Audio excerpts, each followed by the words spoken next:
Hello guys आज हम लोग पढ़ेंगे क्लास 11th फिजिक्स के चैप्टर नंबर 1 फिजिकल वर्ल्ड को। तो चलिए सबसे पहले हम लोग बेसिक इंट्रोडक्शन ले लेते हैं कि फिजिक्स होता क्या।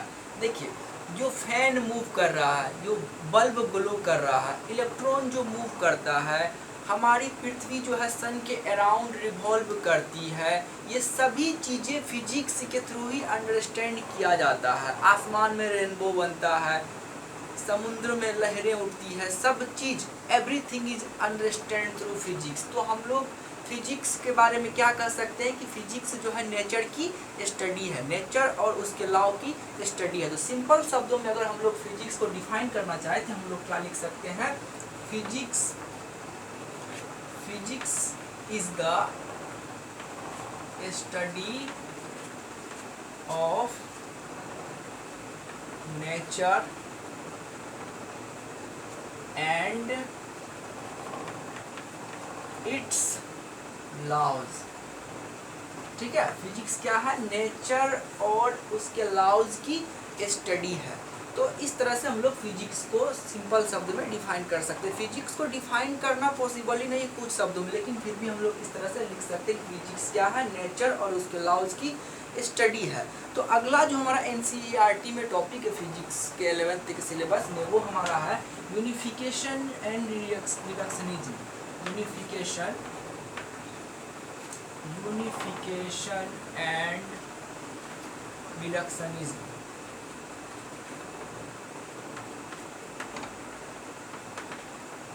ये हमारा अगला टॉपिक है। तो चलिए जानते हैं कि यूनिफिकेशन क्या होता है। देखिए, यूनिफिकेशन क्या होता है, यूनिफिकेशन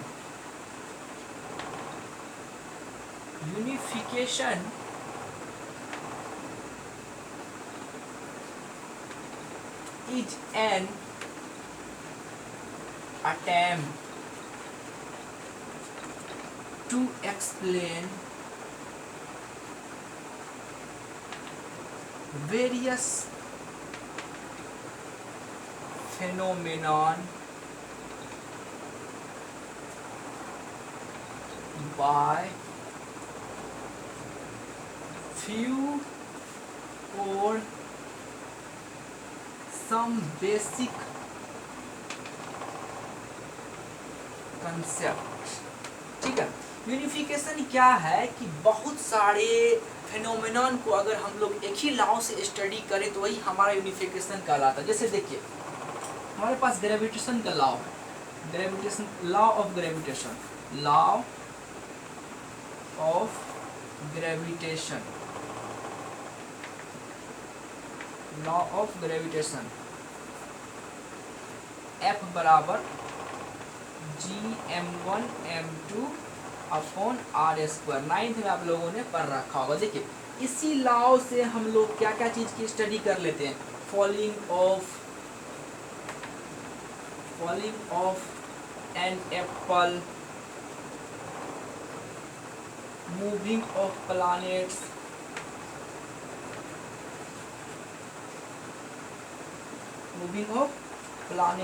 तो एक ही लॉ से हम लोग बहुत सारी चीज़ों की, बहुत सारे फिनोमेनन की स्टडी कर लेते हैं। तो उसी को हम लोग क्या कहते हैं, यूनिफिकेशन कहते हैं। ठीक है, यूनिफिकेशन मतलब बहुत सारे फिनोमेनन को एक ही लॉ से स्टडी कर लेना, वही हमारा क्या कहलाता है, यूनिफिकेशन कहलाता है। अब देखिए, अगला जो हमारा टॉपिक है रिडक्शनिज्म है। अगला हमारा है रिडक्शनिज्म।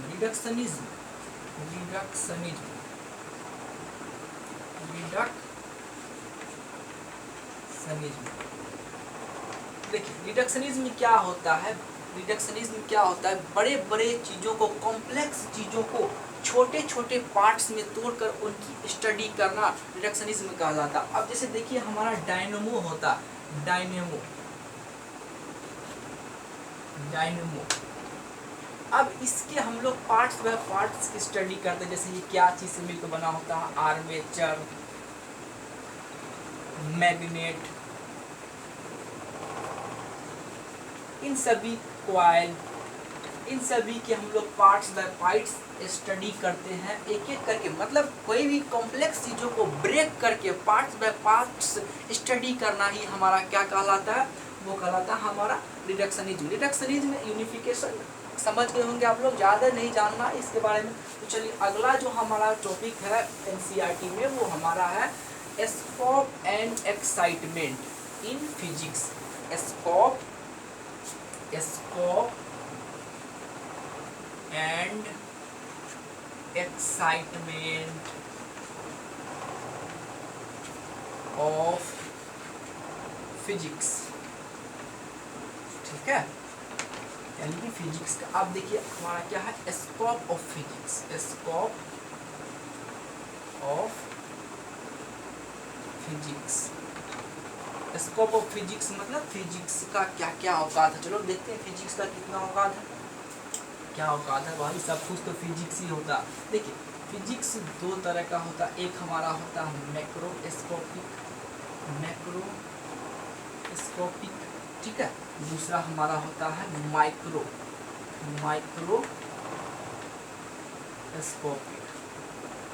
एक हमारा मैक्रोस्कोपिक, एक हमारा है माइक्रोस्कोपिक। मैक्रोस्कोपिक को हम लोग क्लासिकल फिजिक्स भी बोलते हैं, क्लासिकल फिजिक्स,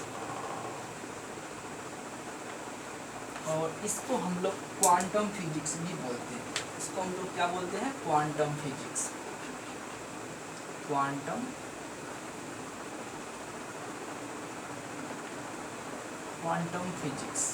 फिजिक्स इसको हम लोग बोलते हैं। ठीक है, देखिए इसके अंदर कई सारे ब्रांचेज आते हैं, मैकेनिक्स,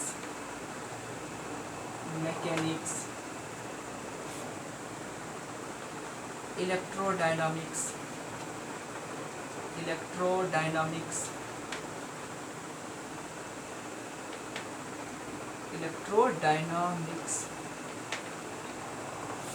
ऑप्टिक्स,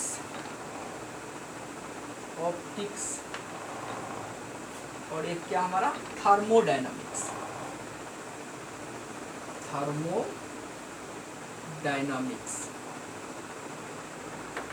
ठीक है, चलिए देखिए मैकेनिक्स में हम लोग क्या क्या स्टडी करते हैं। मैकेनिक्स के अंदर हम लोग स्टडी करते हैं मोशन ऑफ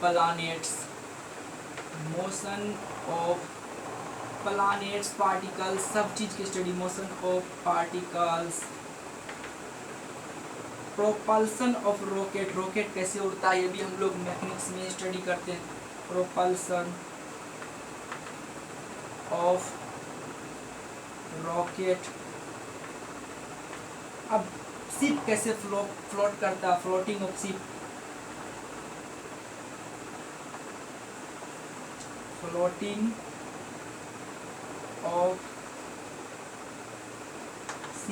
समुद्र में जहाज कैसे रहता है, ये सब हम लोग किस में स्टडी करते हैं, मैकेनिक्स में। अब देखिए इलेक्ट्रोडायनामिक्स में हम लोग क्या क्या चीज़ की स्टडी करते हैं, चार्ज की स्टडी करेंगे। इलेक्ट्रोडायनामिक्स मतलब इलेक्ट्रो मतलब समझिए ना, चलता फिरता, ठीक है ना। इलेक्ट्रोडायनामिक्स हम लोग चार्ज की स्टडी करेंगे, करंट की स्टडी करेंगे, चार्ज, करंट, AC DC वगैरह वगैरह स्टडी हम लोग इसमें करेंगे। देखिए ऑप्टिक्स में हम लोग क्या क्या चीज़ की स्टडी करेंगे। ऑप्टिक्स में हम लोग स्टडी करेंगे रे की स्टडी करेंगे, लेंसेस की स्टडी करेंगे, मिरर की स्टडी करेंगे। इन सभी चीज़ों की स्टडी हम लोग ऑप्टिक्स में करेंगे। और थर्मोडायनामिक्स में हम लोग क्या क्या चीज़ की स्टडी करेंगे, हीट, टेम्परेचर, हीट इंजन, इन सभी चीज़ों की स्टडी हम लोग थर्मोडायनामिक्स में करेंगे। चलिए ये जो हमारा था क्या है, मैक्रोस्कोपिक फिजिक्स। मैक्रोस्कोपिक फिजिक्स में क्या क्या सब आता है हमारा, mechanics, electrodynamics, optics and thermodynamics. देखिए मैकेनिक्स में हम लोग क्या क्या चीज़ की स्टडी करते हैं, मोशन ऑफ पार्टिकल्स जो मूव करता है, प्लैनेट्स जो हमारा मूव करता है, उसका स्टडी हम लोग मैकेनिक्स में करते हैं। रॉकेट कैसे उड़ता है, प्रोपल्सन जो होता है रॉकेट का, उसका स्टडी हम लोग मैकेनिक्स में करते हैं। समुद्र में जहाज कैसे तैरता है, कैसे फ्लोट करता है, उसका स्टडी हम लोग मैकेनिक्स में करेंगे। इलेक्ट्रोडायनामिक्स में हम लोग चार्ज की स्टडी करेंगे, करंट की स्टडी करेंगे, AC DC की स्टडी करेंगे, AC DC भी करंट ही होता है। ऑप्टिक्स में हम लोग रे की स्टडी करेंगे, लेंसेस की स्टडी करेंगे, मिरर की स्टडी करेंगे। और थर्मोडायनेमिक्स में हम लोग हीट की स्टडी करेंगे, टेम्परेचर की स्टडी करेंगे, हीट इंजन कैसे काम करता है, इन सभी चीज़ों का स्टडी करेंगे। देखिए अब क्वांटम फिजिक्स क्या होता है, क्वांटम फिजिक्स को हम लोग मॉडर्न फिजिक्स भी कहते हैं, मॉडर्न फिजिक्स, क्वांटम फिजिक्स को हम लोग मॉडर्न फिजिक्स कहते हैं। अब बात रहा क्वांटम फिजिक्स क्या है। देखिए आज जो हम वीडियो बना रहे हैं, आप लोग वीडियो देख रहे हैं, ये किसके थ्रू, ये क्वांटम फिजिक्स के ही थ्रू, सब कुछ क्वांटम फिजिक्स, जितना भी मॉडर्न चीज़ें हैं सारी की सारी, जो चिप आप मोबाइल में इस्तेमाल करते हैं, सिलिकॉन चिप्स, वो भी क्वांटम फिजिक्स की ही देन है, सब कुछ क्वांटम फिजिक्स ही है। तो क्वांटम फिजिक्स को ज़्यादा मैं डिस्कस नहीं करूँगा। ये जो हमारा है ये 12th का सिलेबस है, पूरा 12th का सिलेबस है। और ये जो है हमारा, इसमें आप लोग मैकेनिक्स और ऑप्टिक्स को क्लास 12th में कवर करेंगे, और आपको ये इलेक्ट्रोडायनामिक्स और थर्मोडायनामिक्स 11th में पढ़ा दिया जाएगा। ठीक है, तो आगे अब हम लोग चलते हैं। एक्साइटमेंट ऑफ फिजिक्स क्या होता है, इसको नोट कर लीजिए आप लोग। Excitement of physics,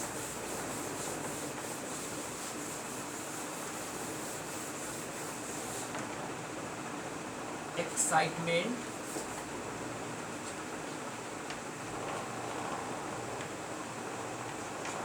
of physics. देखिए एक्साइटमेंट क्या होता है, excitement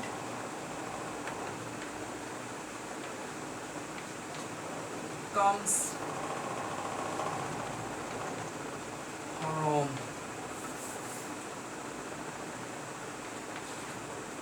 imagination of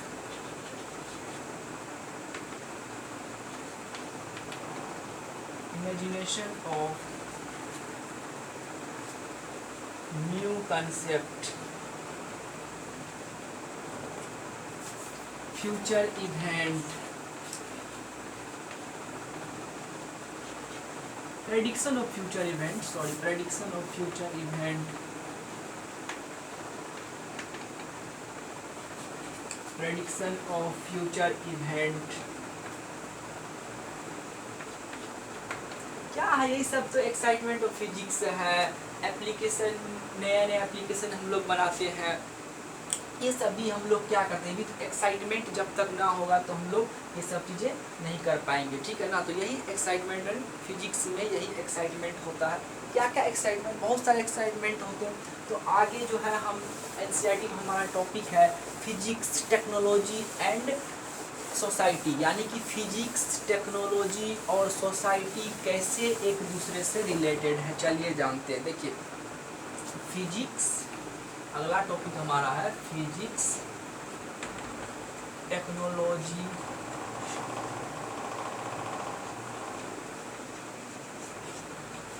and society. देखिए ये कैसे एक दूसरे से रिलेटेड है। देखिए हम लोगों ने सिलिकॉन चिप्स बनाया, सिलिकॉन चिप्स, ये क्या है, मॉडर्न फिजिक्स है, मॉडर्न फिजिक्स। इससे क्या आया, computer revolution, computer revolution.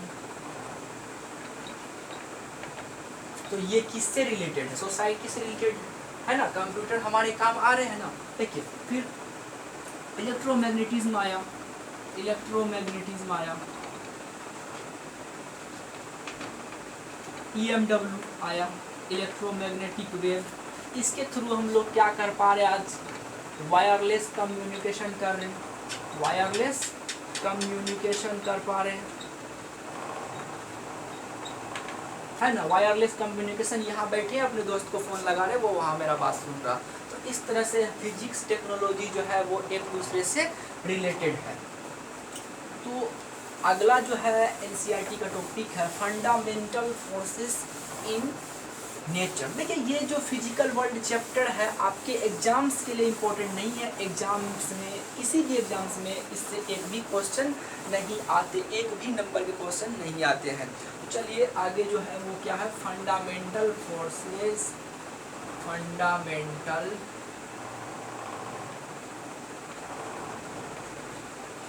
Forces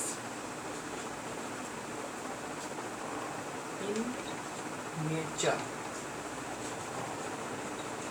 ठीक है, फंडामेंटल फोर्सेस इन नेचर। देखिए 4 फंडामेंटल फोर्सेस होते हैं, 1 2, थोड़ा मैं इधर खींच लूँ इस लाइन को।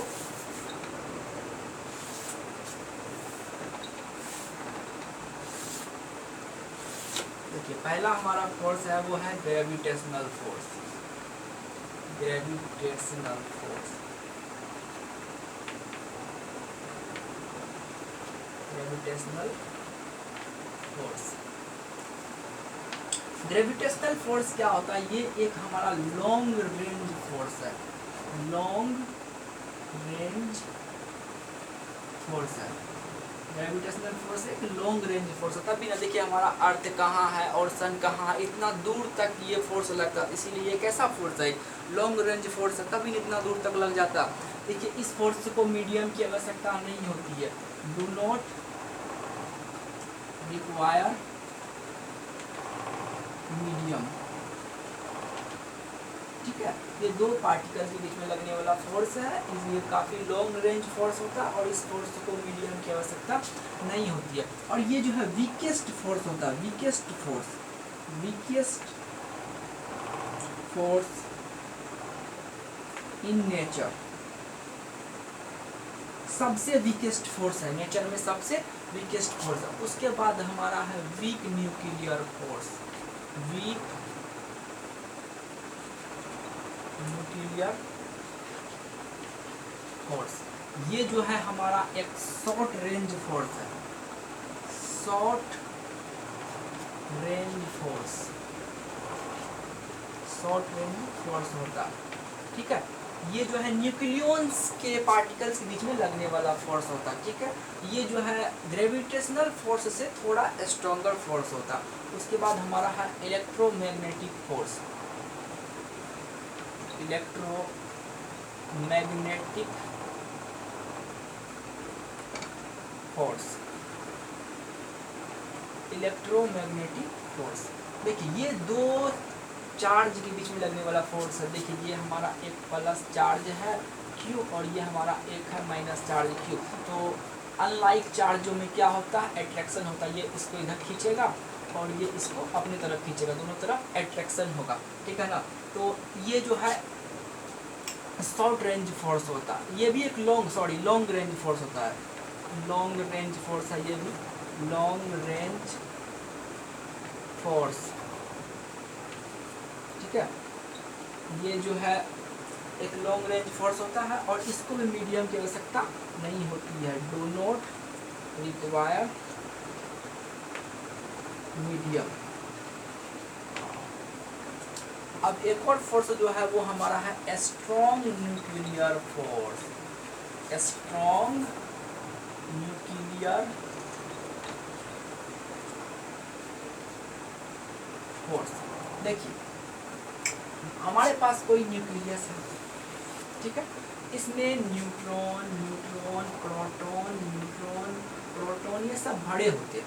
तो क्या होता है ना कि अनलाइक चार्ज में तो क्या होता है, अनलाइक चार्ज में अट्रैक्शन होता है ना, और लाइक चार्ज में रिपल्सन होता है। तो इसमें क्या होता है कि प्रोटॉन और प्रोटॉन के बीच में रिपल्सन होता है और न्यूट्रॉन और न्यूट्रॉन के बीच में रिपल्सन होता है, क्योंकि ये PP NP NN को बाइंड करता है। तो फिर ये हमारा न्यूक्लियस फट क्यों नहीं जाता? ये न्यूक्लियस क्यों नहीं फटता? ये न्यूक्लियर फोर्स जो ही है इसको बाइंड करके रखता है, ठीक है ना, तो इसीलिए हमारा ये न्यूक्लियस नहीं फटता।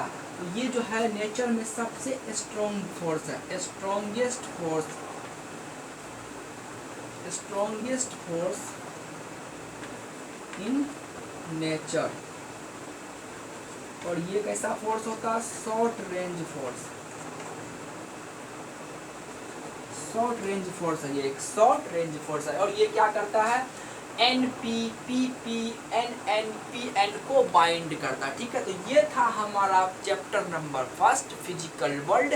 इस चैप्टर से आपको एग्जाम्स में कोई भी क्वेश्चन, एक भी मार्क के क्वेश्चन नहीं पूछे जाते हैं, बस आपको इसमें फिजिक्स का इंट्रोडक्शन दे दिया गया। आई होप कि आप लोगों को मेरी वीडियो अच्छी लगी हो। अगर आपको मेरी वीडियो पसंद आए तो अपने दोस्तों में शेयर करें, चैनल को सब्सक्राइब करें, वीडियो को लाइक करें और दोस्तों में धड़ाधड़ शेयर कर दें। Thank you for watching.